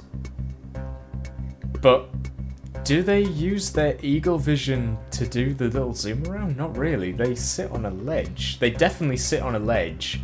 But what was the question? Was it what ability do they use? Or how the question was, what is the primary tool used by assassins to synchronize viewpoints? Yes, tool. Well, that makes it sound like a skill. That's why I picked it, because it's a weird question. Yeah, it's a weird question. I mean, technically they stand on a beam, but I don't think their eagle vision has anything to do... But then, sometimes when it zooms out, an eagle flies past. So is it... No, I'm gonna play it safe. I'm gonna go with a ledge. A ledge. Or whatever it was, bit of wood. Are you sure? Are you locking this question in, my friend? I think so. I think so. Okay, Yes. okay. Well, the answer is B. On a ledge. Hey, that is 2,000 Helix credits in the bank. Oh yeah! Gonna get me the new gear pack now available in Assassin's Creed Shadows. Oh hell yeah. Yeah, that was a Available weird on question, all- wasn't it? Like, what is a primary tool? That's so weird. Yeah, I think. Yeah, if it was Eagle Vision, it would have been. Well, they wouldn't have said Eagle Vision, I don't think. If it was Yeah. like an actual sensory thing that they do, and I don't think that's what they're doing in universe. I think they're just No. looking. They're just looking and Yeah, just having I a look don't know. about. honestly, I've never really thought about it like, what is it really? You know, I've just thought about it Yeah. as a game mechanic. I think the only time it's ever like brought attention to is at the beginning of Black Flag when Edward's like, "I'm gonna go up onto the top of that church and have a look around." Yeah, to be fair, I think they do that in AC3 as well with Hatham. He's like, I need a bird's eye view. Oh yeah. Um, Okay. but yeah. For this round, I'm picking the question for you because I've found it. This one's threw me off a bit. Okay. Okay. Your question is, who is the father of understanding? Oh, ho ho ho. Do I have choices or is it just a simple question? You don't have choices, but I can come up with some if you want. Yeah, why not? Okay, 1 second. Let me have a look. Oh my god. Is it Baphomet? Is it Julius Caesar? Or is it the Isu Jupiter? Well, you know what, Mr. Willis Makes Movies? I actually kind of disagree on all of those. Oh. Yeah, I don't know if this is the curveball question that this show is meant to have or something, I don't know. But from what I understand, and maybe I'm just wrong, but from what I understand, the father of understanding was more of a subjective term, a phrase, more of like an ideology than an actual person or deity. Maybe I'm wrong. Ah. I That always would be fair. That would be fair. yeah. I mean, if we're Because- just gonna go off of the answers you have, I would say Well- Julius Caesar because what's his name? His bodyguard guy says Julius Caesar is the father of understanding. So I don't know. Yep, that is true. That is true. Yeah. What I'm gonna say is I'll give you a bit of a hint here. So you're right that it is just a general term, but that term, may the Father of Understanding guide us, did come from in reference to a person. Well, So even though it is a broad term, it was originally said in reference to someone in particular. and sorry, what were the options again? So you have Baphomet, Okay. Julius Caesar, and the Isu Jupiter. Who the hell was Baphomet? Is that an Origins character? I believe it was, yes. They're on the wiki. Oh, okay. I'm just gonna say Julius Caesar then. Okay. So, Locking in. I'm afraid that is incorrect. Ah, What? Who During- was it? During the time of the Isu, they referred to Jupiter as the father of understanding. Did they? The counterpart to Juno, the mother of wisdom. Damn. Fair enough. I guess I didn't know that. I mean, that is a deep cut. Yeah. But I thought maybe your knowledge of Assassin's Creed Revelations may give you the edge there. But yeah, it's Jupiter who appears at the end of Revelations. Oh, okay. And they say it there, do they? Yeah, they say that the Isu sort of referred to him as the father of understanding because he was like wise and stuff. Oh, okay. Fair enough. But you are Okay. right that Julius Caesar was referred to. I was just looking there. Yeah, he was referred to it. But that quote that they use came from Okay. the fair Isu enough. times. Okay, are you ready for round 3? This is rare knowledge. Rare knowledge. Okay. Rare knowledge. You've I wonder got to be how very rare to rare. know this. Okay. Okay, so the next question is, what is the name of the ancient manuscript Edward Kenway was searching for in Assassin's Creed 4 Black Flag? And I have no options for you. The manuscript. Yeah. He wasn't looking for a manuscript, was he?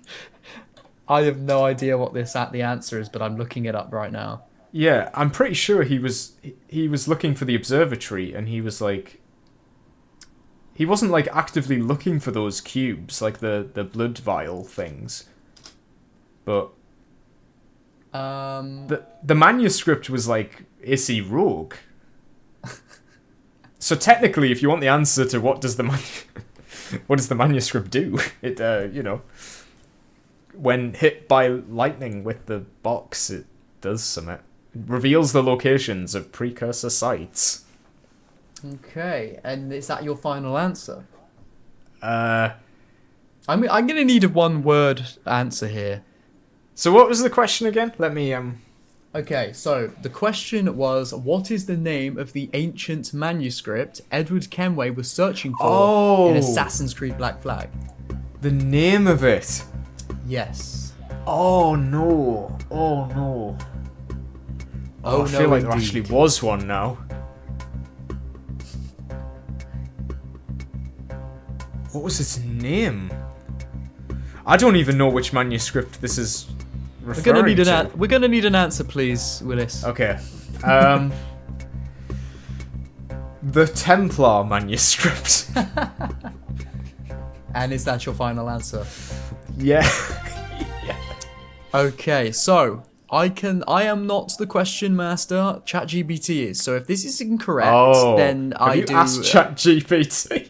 Yes. Yes, I have. So if this isn't correct, it kind of sounds a bit sus. So I don't know. Okay. Then I guess I won't eliminate you on this round. But the answer is the precursor manuscript. Oh no. I have no idea. I don't remember that at all. Hang on, I'm gonna have to have a look. So It might be ChatGPT getting confused. AC Black Flag, because the one in Rogue. Do you want to hear the description Oh. ChatGPT's given me about it? Yeah. Wait, there is actually one in the wiki. So the description I got from ChatGPT was, it was an artifact of the Isu that contains vital information about the observatory and pieces of Eden. The Templars sought the manuscript to unlock the secrets of the observatory, while the assassins aimed to prevent it from falling into Templar hands. Sounds like the doesn't sound like the manuscript, but Yeah. isn't Sounds that a little bit the off. like the vial or something?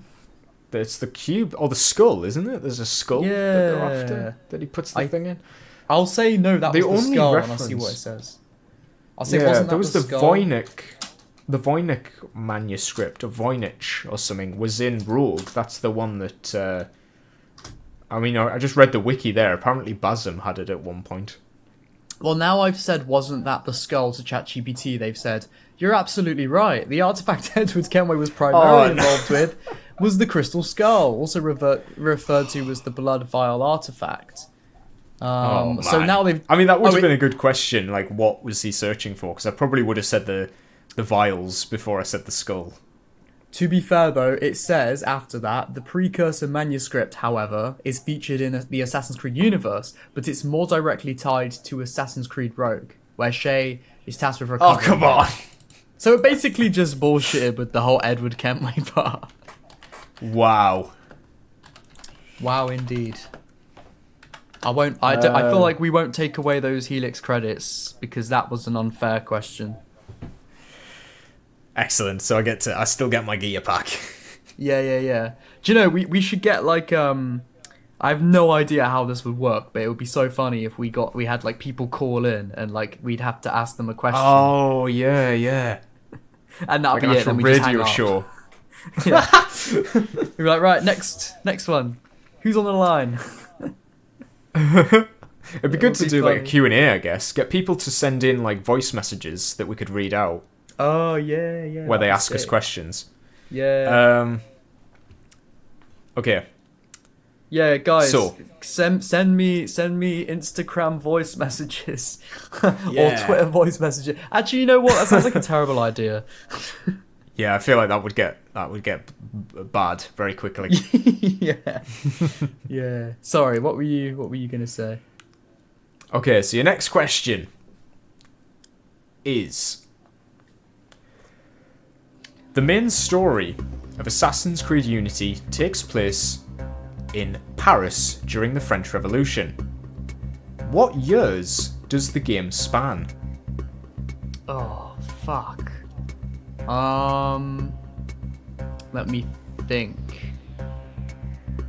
How many years or what specific years? The start and end year. Oh god. Okay. Let me think. And this would have technically been a trick question because the game opens in medieval France, but I'll spare you the 1307 100. being the original. Spare me the time. many centuries. Yeah. Okay. Yeah. So if I'm gonna start at the end, I feel like something's telling me that Unity ends in 1794, but I could be wrong. Like it could be 1796 or something. But fuck it, I don't know. So I'm gonna say it ends at 1794, and I would say the beginning, which Are we saying the beginning of when Arno was a kid, or I guess we are, right? Oh, I didn't think about that. Whoops. I mean, that is technically the beginning of the story, isn't it? That is correct. 1 second, let me just check what year that is. Oh, okay.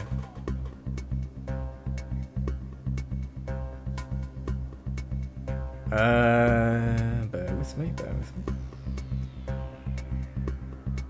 I have a That's when he's born. Yeah, because how old was he at the beginning? I'm assuming he was like 10. I cannot reveal that. Okay, sorry about that. I wasn't trying to influence. Okay, I'm gonna just... Oh, I'll say what year is Arno's dad killed. I'm thinking... There we go, got it. Okay. So I'm thinking Arno in beginning of Unity. I'm thinking he's probably like 22, something like that. Okay. I don't know. I don't actually know this. How old is Arno? I feel like he's in his 20s, at least at the beginning. He must be, yeah. Because he's acting like an absolute like dickhead, Yeah. isn't he, at the beginning? Like he's. Well, I being tell you so what, annoying. I'll accept two answers here. You can either give me, you can take a stab at, but no pun intended. You can take a stab at what year when Arno is grown up, or when he's a child, when his dad gets killed. Okay.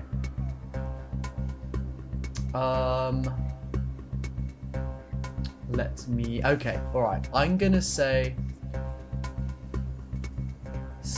If I'm under the assumption that the game ends in 94, I'm gonna say it starts at 76, which would be a difference of...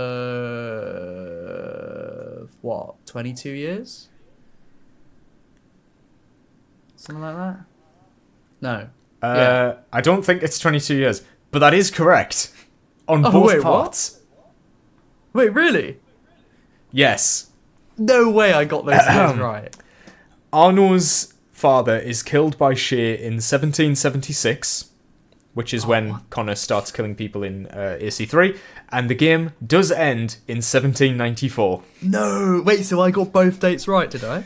Yeah. Do you want That's to try and guess the year that the main section of the game starts? So what? So Kid Arno's in 70. What did I say? 76. 76, yep. And the game ends in 94. Okay. That's mental, actually, because this middle date is the only one that I know. I did not know these other two. Yeah. So firstly, I can't believe how the fuck I got that answer right. Like, that was a complete, like... I was trying to do an educated guess, but I did not know. So I'm pretty... that's kind of wild. But, You may just get the pre-order bonus for that. Ooh, You want thrown to the dogs? Throw it to the dogs? Throw it to the dogs. You've earned it. Oh, thank you, my Little friend. trick. Thank you.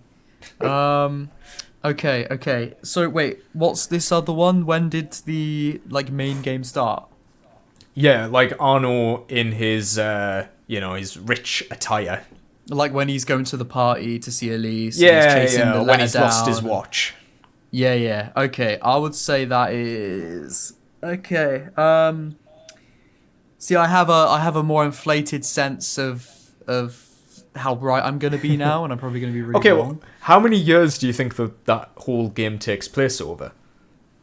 Well, what did we say? Is the question. It was 20-something years, right?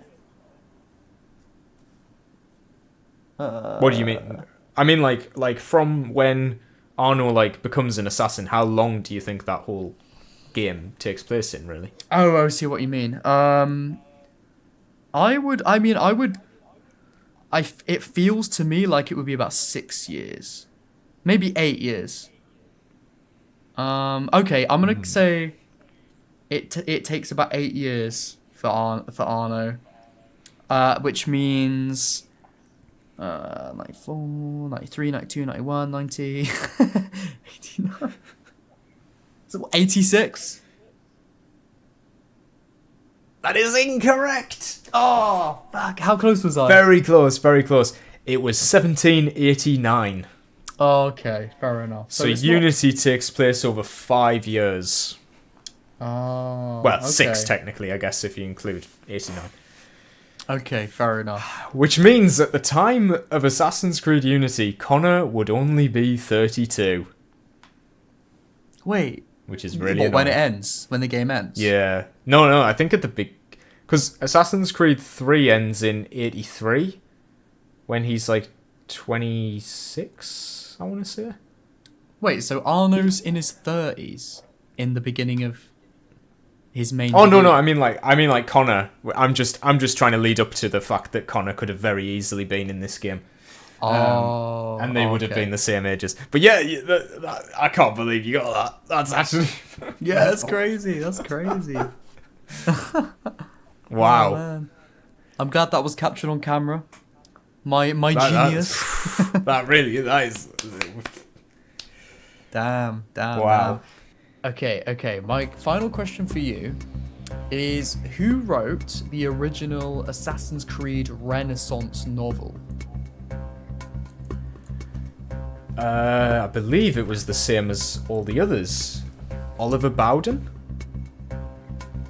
Are you gonna lock that in? Now, that's like his pen name. I don't know his real name, but I know the pen name is Oliver Bowden. I need his real name. Oh no! I don't know I have this. the answer here. No, I don't know this one. No. Okay, all right. You get half points for Oliver Bowden, but for full points, do you wanna take a stab again? No pun intended. At his real name.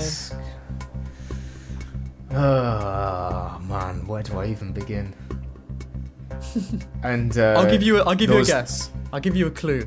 It's his initials are AG. Oh, okay, yeah. AG. AG. Yes. Okay, hang on. The A, I'm thinking there's not many names that begin with A. Oh, you're never gonna get this. Oh, is it like a stupid one? Yeah, it's like a name you never hear. Like you God. would have heard it, but you'll be like, oh yeah, no, I never hear that name. Is it Altair Donald? Unfortunately, that is not the correct answer. The correct answer was Anton Gill. Not a clue. This is our final question for 100,000 Helix credits. Ho, ho, ho. This is a big one. In the Assassin's Creed lore, what do the numbers 16 and 72 refer to? I believe they refer to... they are on the wall in the Villa Auditore, am I right in thinking? And Sean and Desmond see it? Yes, and I think I know what they refer to. They're dates, aren't they? Yes, they are dates. Shall I give the answer what I think it is, or do you want to? Because I'm pretty sure I know what they ended up tying into. Yeah, I don't fully remember. I know that they're the dates that something happened. Oh, I don't know. What do you think? So again, I could be wrong, but from what I think I remember, they didn't actually become... I don't think they became that relevant in the end to Desmond and Sean and all that. I think what happened was they ended up being relevant to the Da Vinci Disappearance DLC. Oh, yeah. I think, because I can remember... that triangle shows up, doesn't it? Yeah, they go there at the end. Or maybe what it was is Desmond did need them, but I think it's either I don't know which way around it is, but I know obviously Desmond and Leonardo end up in the vault, these other vault part thing, of that DLC. And then Leonardo's like, what is all this? And Ezio's like, it should be best left untouched, because he at this point he knows he doesn't want to mess with it all. And I think that's where the dates were, because he's like 15 with the numbers. He's like, what do these dates mean? Are they dates? I think that's what it was. Yeah. But I'm not sure. I still don't know what the actual dates were for. Like, what were those dates referring to?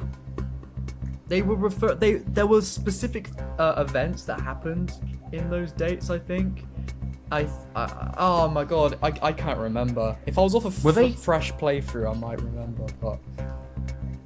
Yeah, were they coordinates, though? They were coordinates to find the Colosseum, to tell them that the Piece of Eden was under the Colosseum. Oh, yeah, probably. Is that right? Sense. That sounds right, yeah. Are they coordinates? Because don't they think they're dates? Or something. Oh, I don't know which one's true now. Ooh, this is a tricky one. They did... Do we want to lock in? Well, I think they did correlate. They did end up correlating to dates because, again, Sean was like, there was very specific things that happened on these dates, and there's obviously a chance that the Isu, the Isu could look through time. So maybe they chose those dates because they knew the significance would bring across the message. I'm not sure. I think we're on the right lines. People got a comment below. Let us know if we're on the right track. Yeah. I feel like that's what it was. Do we want to Google it? See what the full story is? Why not? I'll lock in with that. Let's have a look. Okay, so AC law 16. Of course, it could also just be subject 16 if it was going that simple. Oh crikey! Here we go. Hang on a minute. It looks like even this is a rabbit hole. So somebody said, oh, here we go. There's a wiki entry for the number 72. The significance is that all of the numbers inside the triangle add up to 72, no matter which way they're arranged. Oh yeah? Or something. If you arrange the 4 Hebrew letters in God's name with an equilateral triangle, their numerical values add up to the same number, 72. The numbers that are inside the triangle are 1419, 1420, and 1421. Yeah, that's the one, which they think are dates, but they're not. 72, that number is the code to open the vault that they get to in the Colosseum. Okay. But then what's 16? I literally don't remember at all. There's actually a whole section here dedicated to other references to 72 in the franchise. I'm just gonna rattle through these. So, Rodrigo Borgia, Maria Auditore, and Israel Putnam all died age 72. The Colosseum was constructed in 72 CE. God, this is terrible. Leonardo da Vinci's famous sketch of the Vitruvian Man, the space between the man's lower arm and upper leg had an angle of 72 degrees. What? Oh my god. I mean, these are just ridiculous. It's the hidden conspiracy. It's the truth. In Assassin's Creed Revelations, Ezio could train a total of 72 recruits to the rank of assassin. Oh my god. Desmond Miles was born on the 72nd day of the year. Okay. Wow. This is a big number, clearly. In Assassin's Creed 3, Haytham Kenway arrived in colonial America after 72 days of travel. Damn, it's all coming together. It's kind of creeping me out right now. Yes, it is. In Assassin's Creed Initiate, notes that Daniel Cross often spent up to 72 hours in the Animus. Oh, but he wasn't part of it. He wasn't related to Desmond. Yeah, that's not... So wait, what's the 16 thing then? Is that just subject 16? Because 16 is not one of the numbers on that triangle. Maybe. I don't think it is anyway. Hang on a minute. Well, I mean, subject 16 was called 16 because he was the 16th subject, wasn't he? Ah! If I just anyone wonder didn't why we'd realise. say it. Why would it reference 16 and 72 in the same AI-generated question if they weren't actually related? Honestly, I have no answer for you. This... Okay. That's a... It's one of those things where you find yourself in the rabbit hole of Assassin's Creed and you're like, how the fuck do I get out, you know? That was our little fun Assassin's Creed quiz to round things off Yeah. for this episode. Comment below. Maybe we should do more of these. Yeah, I'll be down. I think we should do another quiz. Yeah. Maybe we should refine a really good quiz for each other and then Yeah, well, we could even, if we had more time, we could come up with the questions ourselves. Like, find a really... Because I think we can probably dig deeper than these AI things could. I think so. Yeah, for sure. Yeah, that sounds good. I'll work on a quiz for you. Oh, do you think we should take it in turns? Like on one episode, it's just my turn, and we tally up the points and stuff. That could be good. That could be good. We'll do our game show. Yeah, we could do. I don't mind. Yeah. Yeah, we could do either. One per episode, or both, or whatever. Yeah, that'd be good. Yeah. We can make it a regular segment. yeah, for sure. The quiz. Everyone's tuning into the quiz. That'd be great. Yeah. The Quizacy. The Quizzy. The Quizzy. The Quiddus. Yeah, whatever. I can't say it. Quiddusy. Pud Quizzy. Anyway, that's it. We need a rebrand. Should we wrap things up there? Do you think? Yeah, let's wrap it up. Let's wrap it up for sure. Yeah. All right. Well. Yeah. So. Shall I do an outro? We went through. I don't mind. I did the intro, so I'll. So go. Yeah, go for it then. Go for it. So yeah, we've been through. We've bounced around a few different topics this episode. We had a nice little quiz to finish it off. We've talked a bit about the Animus Hub, what on earth that is going to entail, and talked a bit talked a bit of Assassin's Creed. A lot of YouTube talk as well. You get a little peek behind the scenes at what we get up to in our own heads when we're making content. So there you go. How A bit of Podyssey exclusives. how our well-oiled machine really works. Yeah. I How suppose well-oiled a bit is it of really? busy work. Has it run out of oil? That is the question at the end of the day, isn't it? One I don't know the answer to. So just to do a bit of housekeeping, I know I've been behind uploading the episodes to Spotify, but at the time of recording this, I've just put the first 6 episodes on Spotify. So I know we keep saying to go over there and follow it, but if there was ever a good time, it's to do it now, because now the episodes are actually there to listen to, so you can listen to all. I mean, why not just do a marathon? Just re-listen to all of our episodes and see us on our Podyssey, started from the top. Over on Spotify. It'll be a totally different experience without our faces on it. Hell yeah. Do it all again. And hopefully I will be frequently doing that now. I need to remember to keep doing that every week.